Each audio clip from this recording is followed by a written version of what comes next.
Ok, donc on va maintenant attaquer le dernier virage. Maintenant, ce que je vais faire, je vais me concentrer sur rôle. On crée maintenant les contrôleurs ici pour Apple, Apple User. Pour le moment, les autres, après, je vais y revenir. On aura le temps de revenir sur cette partie-là, mais au moins qu'on puisse créer quelque chose en agilité, livrer tout, et après revenir maintenant pour répéter sur voilà, tout ce qu'on a fait sur User. D'ailleurs, ça va vous permettre, vous, à votre niveau, de répéter tout ça. Voilà. D'ailleurs, même, je devais juste en fait commencer le contenu jusqu'à la fin pour demander de me gérer le reste, mais c'est pas grave. Ok, donc je vais créer maintenant ici une classe que je vais nommer Apple,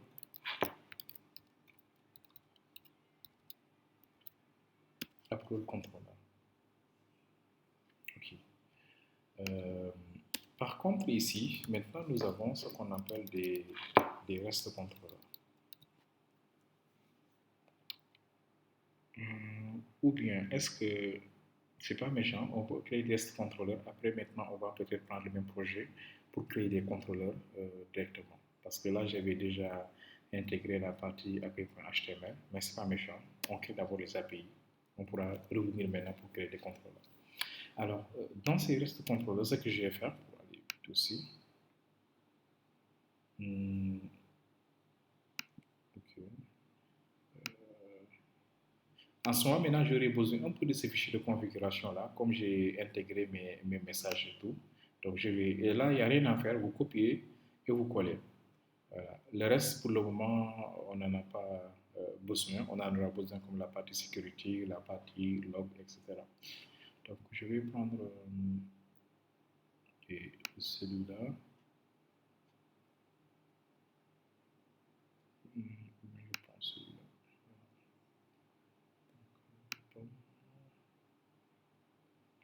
Je prends tout. Ok, je prends tout ça et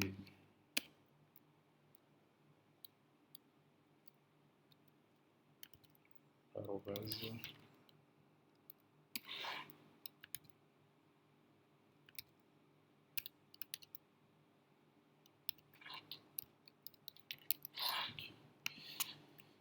Voilà. Donc, euh, REST controller signifie tout simplement que c'est un API REST et le request API signifie quoi? Si on démarre, il faut toujours commencer toutes les erreurs qui sont dedans par rôle d'abord. Puis là, on va utiliser maintenant, euh, on va utiliser quoi? On va utiliser maintenant le service qu'on vient de créer, ce service-là. Okay. Maintenant, je vais déclarer ce service ici, à l'intérieur en private. Voilà, donc, je définis ça ici, private. Le service s'appelle Apple Service. Apple Service. Voilà. Maintenant, je peux également créer ici un constructeur ou bien venir juste là lui dire quoi. Je veux tout simplement que les éléments qui sont déclarés en local, que tu m'ajoutes le constructeur argument. Puis là, je vais lui dire quoi? Que je veux que ceci soit tout simplement un get mapping. C'est-à-dire que pour accéder à cette ressource, dès qu'on écrit rôle, automatiquement affiche la liste des apples. Je vais prendre ça.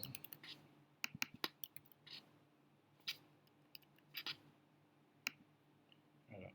Et ceci permet tout simplement de récupérer la liste des apples. Import. Et là, ce sera apple service.get. On va récupérer tous les apples. Voilà. OK. Ça, c'est bon, c'est génial, mais on peut avoir mieux. D'ailleurs, même moi, je préfère ça. Euh, Là aussi, c'est pas grave. Je finalise tout et je vous montre maintenant comment est-ce qu'on peut avoir vraiment voilà, des services très puissants. Là, c'est dans le temps où on veut récupérer le rôle à partir de son nom. Comme variable, on importe tout simplement. Voilà, le string, nous, on va nommer nom quand même. Là aussi, je pense qu'on peut modifier un nom comme on a utilisé aussi approve service.get get approve. Voilà. Ici, on récupère tout simplement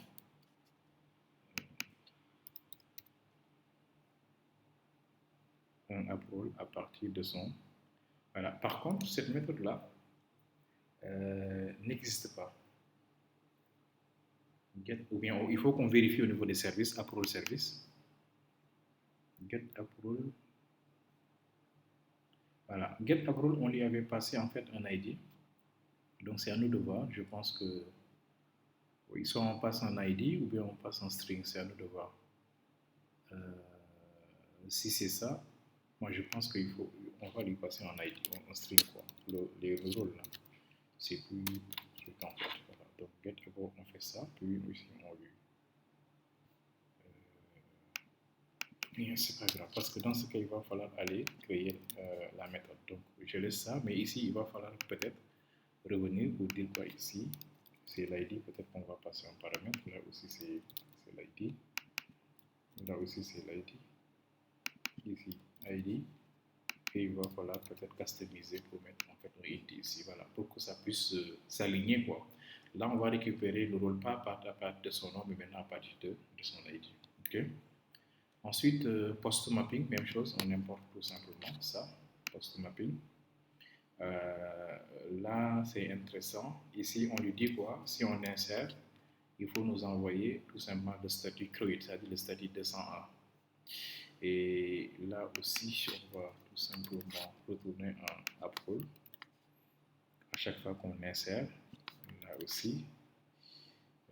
Voilà, ça c'est la validation, c'est hyper intéressant ça, import. Et c'est là, validate. Et ça, c'est quelle validation concrètement? C'est ça. Je pense qu'on l'avait intégré lors de la création du projet même. Au niveau de dependencies, il y a une partie validation. C'est ça en fait. Ça, c'est pour la validation des données. Donc, si vous envoyez une information, automatiquement, il va contrôler ceci au niveau de DTO. Est-ce que le nom est bon? Si, est-ce qu'il y a un nom? Si c'est nul, automatiquement, il va l'activer grâce à ça. Mais par contre, il ne faut jamais l'oublier. Hein. Si vous oubliez validate, automatiquement, la validation ne sera pas prise en compte. OK? Et là, on envoie également upload. Et ici, c'est upload. Même chose, upload service, create, upload. Et on passe en paramètre. Upload. Voilà. Donc, ça, c'est la création. La mise à jour, même chose, upload. OK. On lui passe un paramètre, on l'a dit, son ID. Nous, c'est ça qu'on a pris de l'autre côté au niveau du service. Donc ici, on va customiser avec l'ID. Le request body, c'est un approve qu'on a pris. On lui passe l'approve. Là également, c'est approve. Et la mise à jour également, ici, c'est approve. Puis on fait appel à approve service. Update d'approve. Il fait bien à jour grâce à l'ID là des informations. Et là aussi, bien sûr, c'est l'ID qui sera passé en paramètre. Là aussi, on n'oublie pas la suppression, c'est l'ID aussi. Et ce sera delete approve. Donc, c'est toujours l'ID. Ce sera un int qui sera passé en paramètre. Même chose ici. Et la suppression, ce sera delete approve là. Et là, c'est approve. Voilà. Et je peux encore vérifier toujours les deux dernières lignes. Là. La suppression, c'est bien l'ID qui a été passé en paramètre, donc le code est propre. On peut demander toujours à son analyste, est-ce qu'il y a quelque chose à signaler? Il nous dit que rien à signaler, RAS. Ok, donc on a terminé avec cette partie-là. Donc côté code, pour le moment ça va. Juste peut-être, je dois juste récupérer un fichier là. Pour la configuration et la prise en compte tout simplement des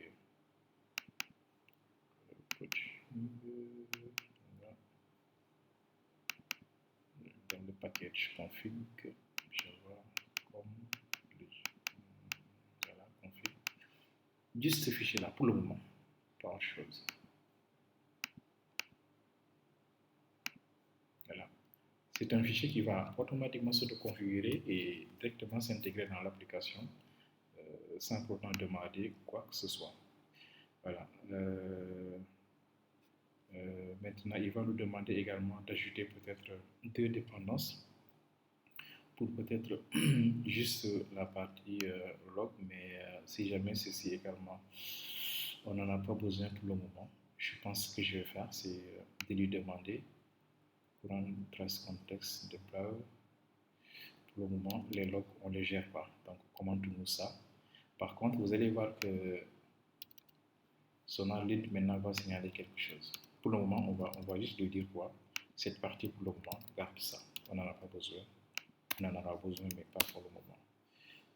Il sera pas trop, c'est pas grave même, il sera pas trop content. Le plus souvent, il nous demande directement de faire remove. Pourquoi pas ne pas le supprimer comme tu n'en as pas besoin? Et il a raison. Ce qu'on va faire, on va tout simplement le supprimer. Après, si on en a besoin, on l'intègre. Voilà. C'est ça le clean code en fait. Lui, quand même, il ne te laisse pas vraiment utiliser des choses pouffues là. Le code ne sera pas chargé. Comme tu as besoin, il te demande de l'enlever. Enlève complètement. Ok, alors, on l'enlève. Pour le moment, c'est juste ça dont on a besoin. On pourra revenir vraiment pour ajouter cette partie-là. Alors, là, ça va. On vérifie encore notre fichier là. Pour le moment, il n'y a rien. Il faut maintenant qu'on fasse tout simplement, on met à jour toujours en fait parce qu'on avait touché le fichier .xml. On met à jour maintenant notre fichier de propriété pour l'accès à la base de données. Donc, je vais prendre ce projet-là. Alors,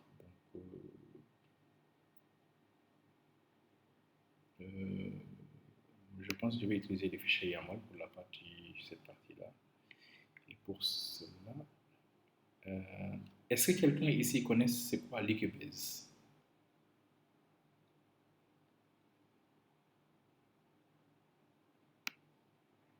Liquibase.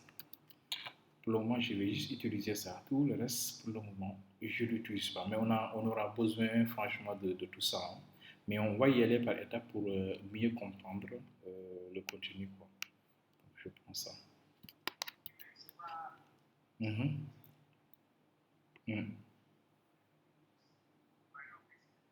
C'est ça. C'est ça. Ça permet tout simplement d'alimenter au démarrage de l'application pour comment est-ce qu'il y ait de tests en fait. Quoi. Après, on va voir ça. C'est pour ça qu'on a ce qu'on appelle ici des changelog. Donc, c'est chaque fois qu'une personne modifie quelque chose, qu'il puisse préciser tout simplement quand est-ce que la modification a été faite. Bon, pour peut-être le mot CIDES là, c'est pour ceux qui ont fait Laravel. En Laravel, il y a les outils CIDES là, l'économie de CIDES qui permettent de mettre à jour la base, c'est-à-dire de modifier tout simplement ou bien tester tout simplement les modèles quoi, de Laravel. Mais ici, on l'appelle Liquibase tout simplement. On va voir ça aussi. Il y a des fichiers de configuration par défaut. C'est cet enchaînement-là, DB changelog. Puis vous avez un changelog master et d'autres éléments en fait quoi. On va voir ça. Alors, maintenant, ce qu'on va faire, c'est que notre fichier application properties, on va le modifier à YAML. On pouvait également laisser ça, mais je pense qu'on va le modifier comme ça. Donc, je vais tout simplement venir ici, c'est écrit application properties, et je vais le renommer. Donc, je vais faire un refactor rename. Et au lieu que ce soit maintenant properties, je le renomme à YAML. Parfait, et je mets à jour. Maintenant, le port, ça c'est pour la modification du port. Donc, on peut prendre comme port 80 fois. Et on démarre l'application localhost avec le port avec 3306. La base de données, on va l'appeler admin db. Admin db, c'est ça le nom de la base. Et on va lui demander de créer la base si la base n'existe pas, okay, avec quelques propriétés. L'utilisateur de la base de données, ce sera username.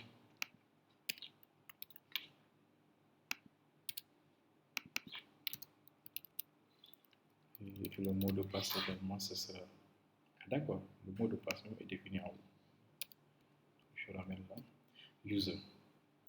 Et Spring Application, le nom de l'application, ce sera Spring Admin. Voilà, c'est ça le nom de l'application.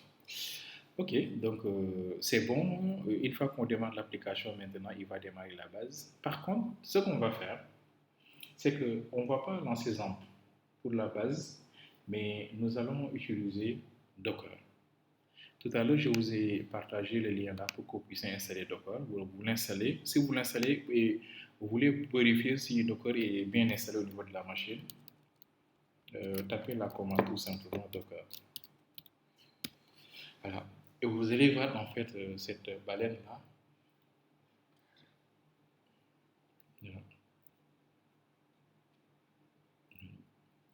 Docker. Ou bien même, bon, je peux mettre peut-être en moins élevé pour que ça soit un peu plus joli quand même l'affichage. Donc je fais un clear.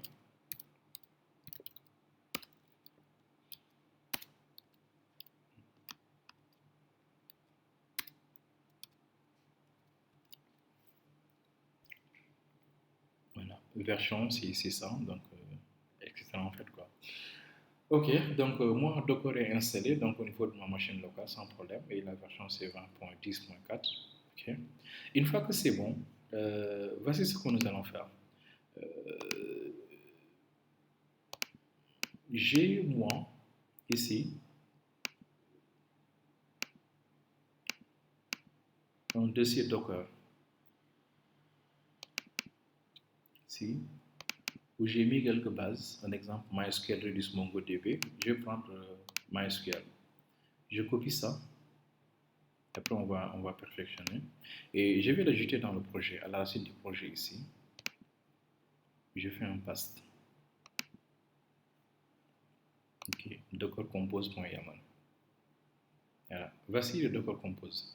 Et il est où encore? Il est là. Docker-6 compose.yaml. La version 3.9, service MySQL, Spring Dev. Donc, c'est le service que j'ai utilisé pour ma base, mais moi je vais l'appeler MySQL Admin Dev. Voilà. Ok, ou bien je l'appelle MySQL Admin DB. Ok.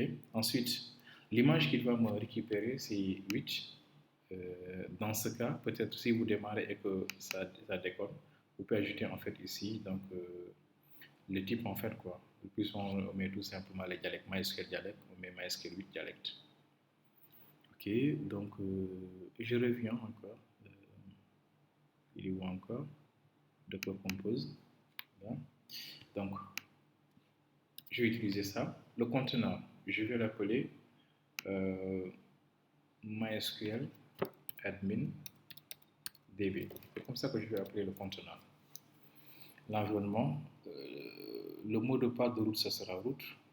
La base de données, je vais l'appeler admin DB, c'est-à-dire c'est cette base-là qu'on va utiliser au niveau du fichier propriété YAML, admin DB. Il va le créer automatiquement, la base de données. Hein. Et puis oui, le user pour la connexion c'est user et le mot de passe c'est user. Donc le user pour cette base de données c'est user user et c'est ce que j'ai utilisé ici, user user. Ensuite, le port sera exposé, ça sera le port 3306 en interne et 3306 en externe. Et il va le monter au niveau de ce volume-là, MySQL là. Et il va faire un test au démarrage en essayant de se connecter avec le user et le mot de passe pour voir si ça a marché. Puis oui, je vais également lui demander de démarrer également une version de PHPMyAdmin pour que je puisse voir également mes bases de données. Et le conteneur, c'est conteneur PHPMyAdmin -d6 admin db. Et la version, ce sera ça. Même principe, comme c'est du PHPMyAdmin, le port 80 sera exposé avec le port 80-85. Je peux même le faire comme ça. Et même chose, hein, donc ce sera, il va dépendre de ce service-là, de MySQL, parce que PHPMyAdmin utilise toujours, donc PHHost, ça sera MySQL, le service tout simplement. Voilà. Et il dépend bien sûr toujours de ce même service, MySQL, voilà, comme ça. Ok, donc lui quand même, il va tout le temps tenter de se connecter parce qu'il est possible que lui, il s'installe en premier avant l'installation de MySQL. L'effet de dire maintenant un laisse stop, cela veut dire stop it, cela veut dire quoi? Il ne faut pas arrêter, parce que si vous ne le faites pas, il va essayer de se connecter une première fois, si ça ne marche pas, il s'arrête. Mais là, vous allez voir, il va tout le temps essayer. Et on va dire également que ici, comment se prend encore, les volumes seront installés en local.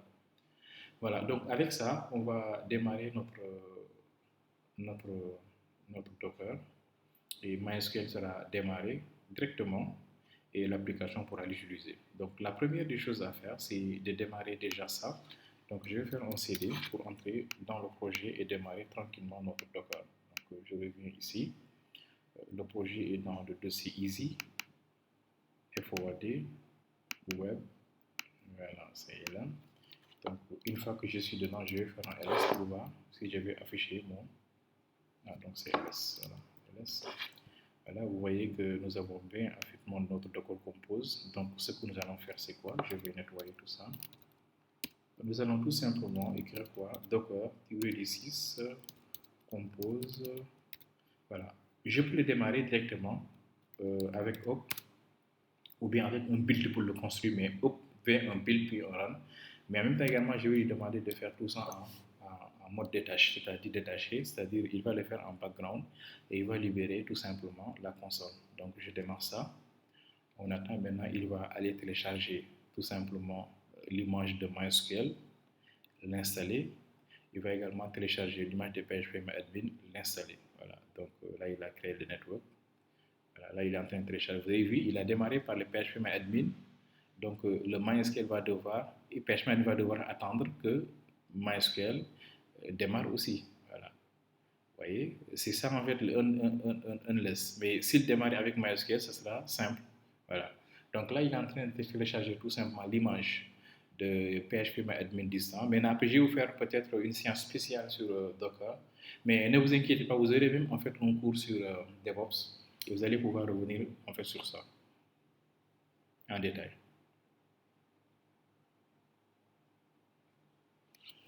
D'ailleurs, je vous recommande fortement parce que moi-même, bon, vraiment, je suis en train de faire à fond ça.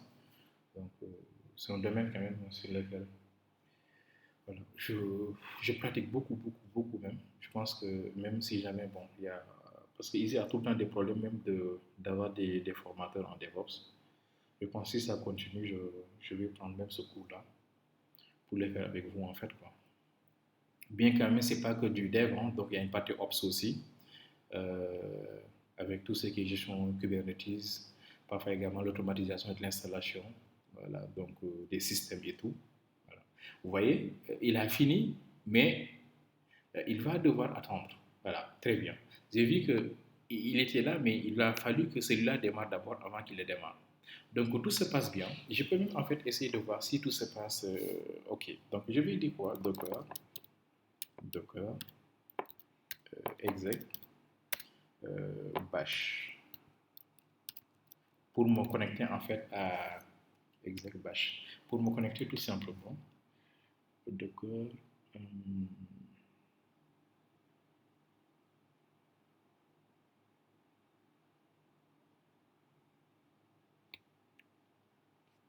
Run, déjà, bon, je vérifie déjà hop, c'est pas ça.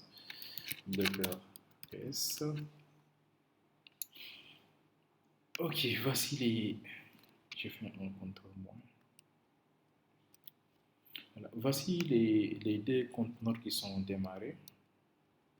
Je diminue un petit peu pour que voilà, ça soit bien affiché.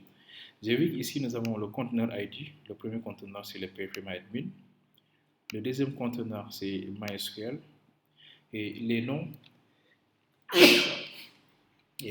qui sont, excusez-moi, et les noms qui sont pris en compte, les names là qu'on a donné, c'est conteneur, PHPMyAdmin DB, et conteneur